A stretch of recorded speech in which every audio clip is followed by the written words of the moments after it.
We've got yet another storm coming into the United States, and then another one after that, bringing a couple of shots of snow for folks in the Ohio Valley, also in the Great Lakes as well, going up into the Northeast. We're going to be talking about that today. Also, a lot of rain coming for a lot of folks as well, especially down here in the Southeast and up into the eastern coast of Virginia and North Carolina. We're also going to be talking about negative-degree wind chills that are going to be coming all the way from Canada down into the United States, into the Ohio Valley as well, and potentially pretty strong windstorm to happen up here in the Northeast around in this region. Also, another little interesting thing to note is in the future here, today going into tomorrow, we could be seeing some pretty dangerous fire weather down here near the Santa Clarita area. So we're going to be talking about all of that. And also, one more thing we are talking about today is going to be kind of a low pressure train that's going to be coming into the Pacific Northwest, bringing tons of rain and snow up there as well. Also, some winds possible over there. Also, up here in Alaska, we've got a low pressure system that's going to be bringing some rain and snow and potential some winter storm conditions up there, and another low pressure system after that we're going to be talking about.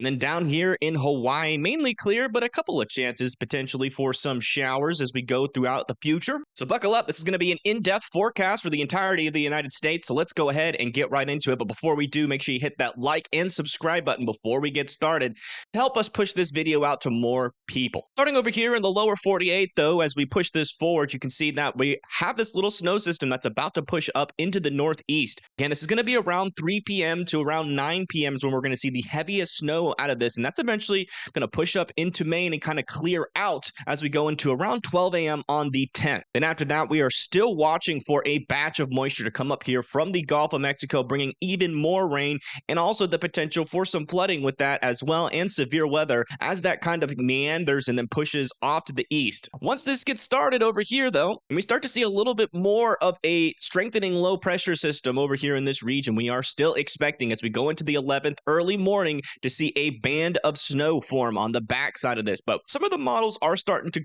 disagree. We're also starting to get a couple of our short range models in, and they are all starting to show maybe a couple of variations here of this scenario. So we're going to be going over all of those today, but this is the GFS's view of it. And as we push this even further into the future, you can see that eventually tries to push into even parts of Georgia, Tennessee, going up into Virginia, West Virginia, Pennsylvania, also parts of New York. A little bit of lake effect snow at this time already starting to get started up here in the UP of Michigan, going into areas of Michigan as well. You can see almost the entire state of Michigan is covered there in some snow. GFS is still picking up on this little area of moisture behind that's going to bring some snowflakes and maybe some scant accumulations across the Ozarks going into Kentucky, southern Indiana, southern Illinois as well. And as I continue to push this into the future, you can see that this storm continues to wrap up, continues to bring some heavier snow up into Scranton and Utica as we go into around 6 p.m. And then as I push this even further, you can see that by around 12 a.m., a lot of the snow, at least from this storm in particular, is going to be settling down for most folks. Still a little bit up there in the Northeast there for Vermont, going into New Hampshire, and then eventually that's going to try to move into northern Maine, bringing some additional snowfall up there as well. Then on the back side of this thing, we are expecting a wide area of some lake effect snow really happening over here near Watertown, over here near Buffalo, south of Buffalo and Erie, with a little bit of mountainous snow where that moisture is getting squeezed out of the air from the mountains. Down here near Pittsburgh, going into West Virginia, parts of Virginia as well, maybe a couple of snowflakes a little bit further east and south of that. Over here in Michigan, really, this gets started a little bit earlier. It's really from around the 11th going through the 12th and then into the 13th, but we'll see that lake effect snow start pretty much across the entire portion of Michigan and then eventually kind of recede up to the north as we go into the 13th towards Traverse City and just to the east of that as well. And then as we come up here to the UP of Michigan, lake effect snow really gets started on the 10th and then continues all the way into the 11th, kind of peaks here on the kind of the evening, afternoon hours of the 11th, and then that continues a little bit stronger over there in the eastern portion of the UP of Michigan, and then that slowly starts to die off from that point as we go into the 13th and eventually becomes completely non-existent there. Now, this is not the only storm that we are monitoring. We're actually monitoring another storm that's going to be coming into the United States right after this. You can see that another low pressure system is forecasted to form on the 13th, and then that's going to bring some mixed precip and some snow chances over here for Nebraska, parts of Kansas, also northern Missouri, going up into southern Minnesota and Wisconsin as well. And you can see as we push this throughout the day on the 13th, even some more snow over there in Michigan. So could be a little bit of a dangerous situation over here if we get too much mixed precip, some freezing rain over here. This could be a problem in terms of icing on the ground. So we definitely got to keep an eye on this storm. And then everywhere to the north of this mixing line here is going to see a little bit more snowfall just to the east of Sioux City, near Rochester, near Madison, and also near Grand Rapids. And that's going to continue off into the north and east until about the 14th here. And then eventually this storm is just going to kind of rocket up into Canada. And we're going to kind of see the same thing that we've been seeing with a lot of these other storms, which is it brings a lot of rain further down to the south and then eventually transitions into more of a snow rain mix as we go up into the northeast. But as we go into the 16th, this thing is going to be completely out of our hair. All right, so here are all of our models. We're just going to kind of compare and contrast. This is the GFS's snowfall totals here. And as you can see, we're still getting a little bit of a westerly push with some of these snowfall amounts. We're talking a little bit heavier snow over here in eastern Ohio of up to 3 to 4 inches all the way along the eastern portion there. And as we go into more of the mountainous regions here of Kentucky, you can see 1 to 2 inches is definitely possible there. All the way down into parts of the Appalachian Mountains, we could get some snowfall accumulation almost all the way down into kind of southeastern, southwestern Tennessee and North Carolina. Maybe a little bit of snowfall a little bit further to the east there in Virginia. And then as we come up into the northeast, we're going to be seeing a widespread 6 to 7 inches, especially with those higher snowfall totals up here in the mountainous regions. Back over here near Nebraska, Iowa, going into Wisconsin, most of this snow over here is from that second system after our next system that's coming through here with the bigger snowstorm. This one's not going to be as big, but this one's definitely going to have some chances to drop some snow in areas that haven't really seen too much. Talking about, over there near Nebraska, Iowa, southern Wisconsin, even potential for some 3 to 6 inches. But again, this is a little bit far out, so not 100% confident on this. I do think we're going to see this shift around, and as you're about to see, not all the models are super consistent on that, but it is something definitely to note there. Let's come over here to the Euro model, and as you can see, a little bit of a different picture. The GFS doesn't really pick up on this snowfall in this area, but the Euro is still saying, it thinks that some scant snow, some little bit of moisture behind that cold air coming into the United States is going to be there, and that's going to be able to cause some snow, even for areas like Illinois, going into Indiana and Ohio, a little bit more there in Kentucky. Not as bullish, though, on the eastern side of this snowpack here. You can see that we're not really seeing as much snow on the Euro for areas like Ohio, western Pennsylvania, going all the way up into the northeast. Definitely some big differences. It's kind of put this back and forth. You can really see that the Euro is less bullish to the east, more bullish to the west, and the GFS is pretty much a flip-flop of that. Less bullish in the west, more bullish in the east. Now, if you come over here to the GDPS, you can see that it's in a little bit more of an agreement with the GFS. A lot more snow coming down into Kentucky, maybe even giving some chances for some snowflakes down there near Nashville. You can see it also has a strip of snow over here from northern Missouri, Iowa, going into northern Illinois and southern Wisconsin. That is from that second snowstorm that we were talking about,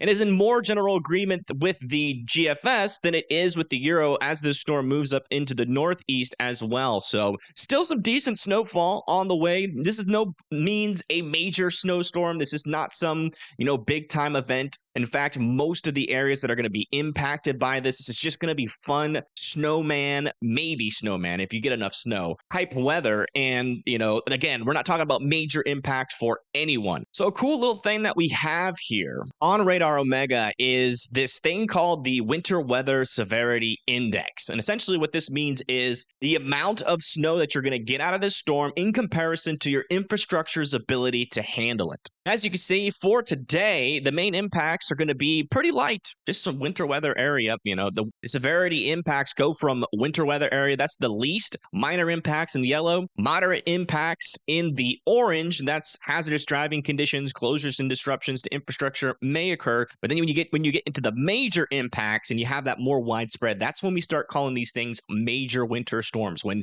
it's actually going to impact your infrastructure and impact your day, which is why, it's important to not, use too crazy of wording when you're talking about a snowstorm that is actually relatively weak in comparison to the infrastructure of the area. Some areas have more snow plows, like down here in the southeast. If we get an inch or two of snow, that'll be some moderate to almost major impact because it does shut down the city. We don't have any snow plows down here, so it's definitely pretty impactful with lower amounts. But you could get up to 8 inches up there in Pennsylvania, and it gets cleared out almost immediately as they salt the roads beforehand, and they have really good infrastructure to deal with the snow because you guys get it more often. And then later down the line here, we have extreme impacts here. Expect substantial disruptions to daily life. So as you can see, across most of the area here, we are not really seeing any dangerous impacts. We do have, though, some minor and moderate impacts possible here in Maine going into areas of New Hampshire. Also in parts of North and South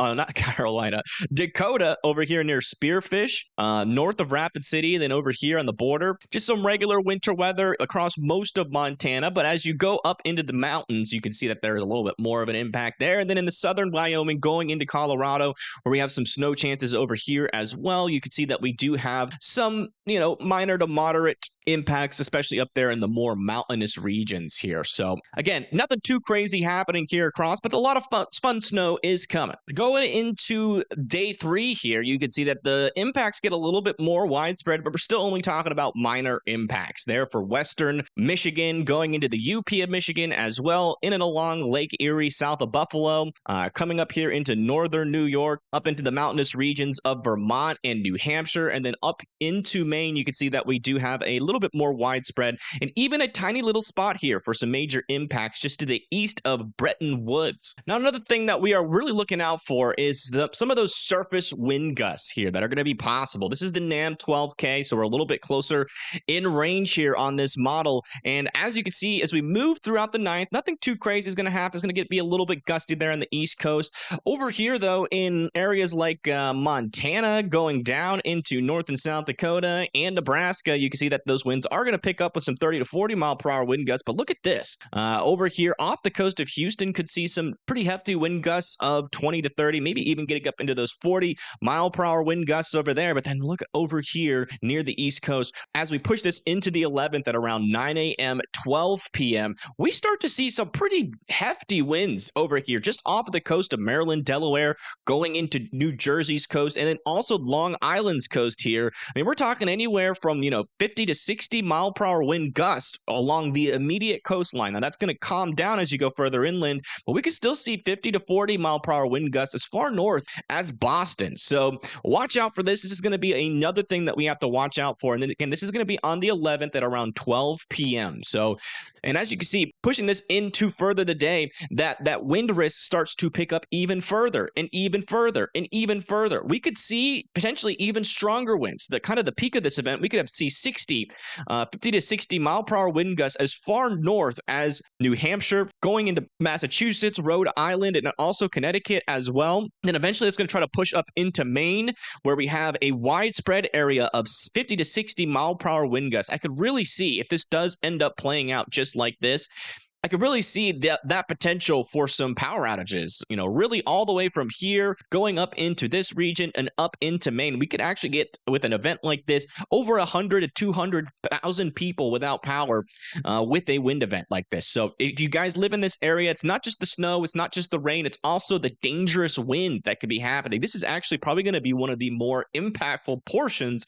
of this storm. The snow's not going to be too crazy, the rain's not going to be too crazy, but that wind is definitely going to be howling there as we go from the 11th into the 12th. Now, switching back over to the western portion of the United States, you can see that we do have some wintry conditions up here near Montana, Wyoming, also Idaho, a little bit over there in Utah, moving into Colorado as well. And that's going to continue as we go into the 9th and then also into the 10th. And then eventually we start to see these little low pressure systems start to pick up here on the West Coast, one after the other, potentially. You know, we get this one shot over here, and then we have another storm behind that, bringing in another shot for some rain and some snow. This is going to be a little bit of a stronger system, bringing some heavier winds and rain up here to the Pacific Northwest. But you can see all the way down from, San Francisco up into Seattle, we could be seeing a wide area of some rainfall, maybe even some of that rain trying to make it into Los Angeles, which they might need, given the fact that they could be having some fire weather down there. And we're about to talk about that in just a moment. But as we go into the 14th, that snow will start to move from Nevada,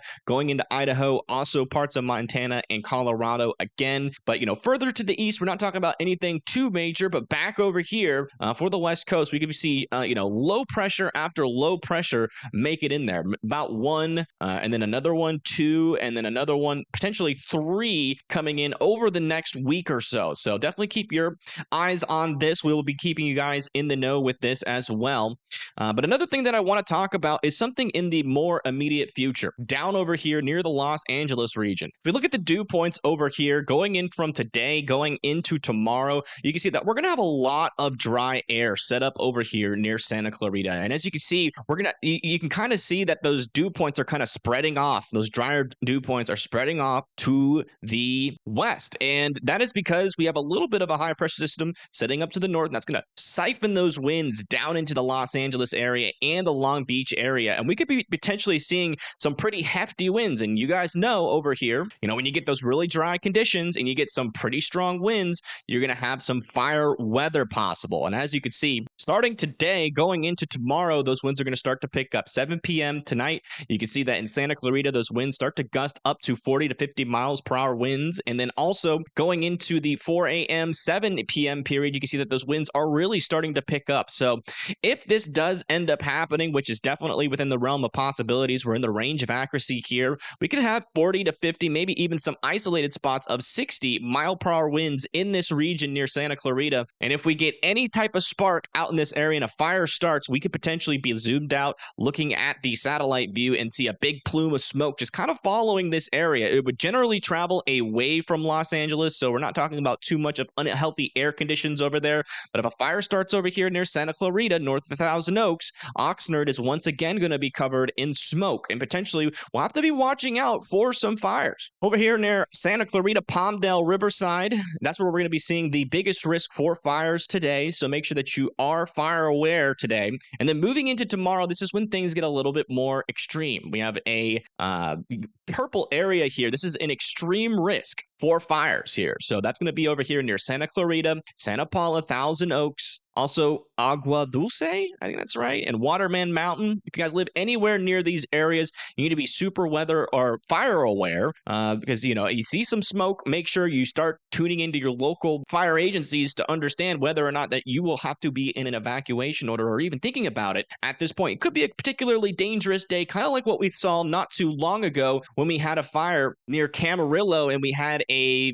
decent amount of houses burnt down with that. So it could be another dangerous day like that. Please be paying attention. But also over here near Ontario, San Bernardino, and Riverside need to be watching out for some of that fire weather as well. Now, in terms for severe weather, we are watching out for some chances for some severe weather all the way down here in this region. Not a big area, but if you live anywhere from Baton Rouge and Lafayette, New Iberia, Bogalusa, and Hattiesburg, you need to be watching out for the small chance of tornadoes, also some damaging winds, and not going to be much of a hail risk, but I would definitely keep your eye on it. We do have some storms that could fire up over here. It looks like they're already starting to fire up, and they could cause a little bit of an issue out there, But just keep your eye on it. As we push this off to the east, you can see that rain and that line of thunderstorms kind of sits in that area for a while, then eventually moves off to the east towards Montgomery, and then eventually pushes off into Georgia, Augusta, Columbia, when another line behind that starts to form as we go into the next day at around 3 p.m. This is where we're going to be watching for the potential potential for some more severe weather over there near Montgomery, Mobile, Pensacola, Dothan, Albany, and Columbus. You have another 2% tornado risk, also a 5% wind risk, and still not a hail risk there. So two kind of little shots here of severe weather down in the southeast with some thunderstorms well further up to the north. We could be seeing thunderstorms all the way from New Orleans up to Richmond, Virginia. As you see, we do have a line of thunderstorms that will be kind of moving throughout these areas and then eventually pushing off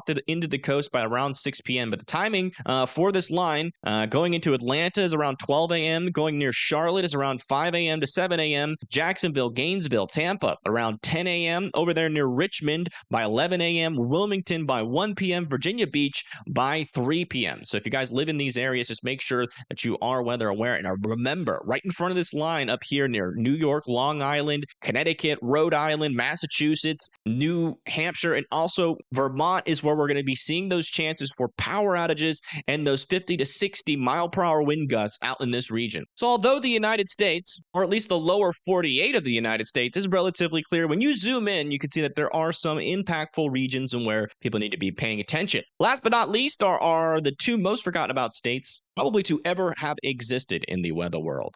But up here in Alaska, we've got a low pressure system interacting with you guys. That's going to bring some wind, that's going to bring some rain, and that's going to bring some snow, especially over there, kind of near the Anchorage area, a little bit higher elevations, it seems, also in northwestern Alaska as well. That's going to continue to bring some snowfall, and then another low pressure system is forecasted to kind of come up from the Pacific Ocean, try to bring a little bit more rain and snow into the Anchorage area as well. That's going to be around the 12th at 12 a.m. And then eventually that kind of pushes a little bit more snow up to the north, but nothing too crazy happening there. And then another low pressure is spinning over here, and it generally becomes more clear across Alaska with maybe another shot of snow as we go into the 15th. But overall, over the next few days, we're not really expecting anything overly impactful, but it's definitely something to pay attention to as these storms come through, because a little bit of snow and rain could throw some problems in your daily activities. Down here near Honolulu and Hilo, or the Hawaii Islands, you can see that, kind of the typical time of year where we start to see some,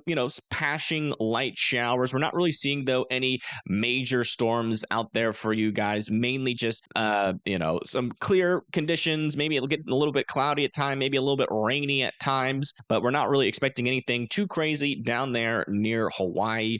So that's good to know for you guys. Last but not least, we're going to be talking about that wind chill potential as this series of low pressure systems kind of moves through the area here of the United States. And as I push this into the future here, as we go into kind of the 10th here, you can see that's when we're going to really start to see in the early morning hours that cooler temperatures really start to push down into the Ozarks, also a little bit in there into the Ohio Valley. We're really going to see some pretty warm temperatures, though, in the southeast, up in the East Coast, staying generally cooler back here in the West Coast, talking about 30s to 40s, maybe getting in the 50s and 60s along the coast of California, 60s and 70s across much of the southern portion of the southeast, with 80s hanging out there in southern Florida. As I continue to push this forward, though, you can see we do have a piece of Arctic air that's going to make it down into the United States. That with the wind chills, it's going to be dang cold. I mean, we're talking about negative degree temperatures all the way from North and South Dakota, Minnesota, northern Iowa, going into Wisconsin, and that's eventually going to try to push into the Ohio Valley too,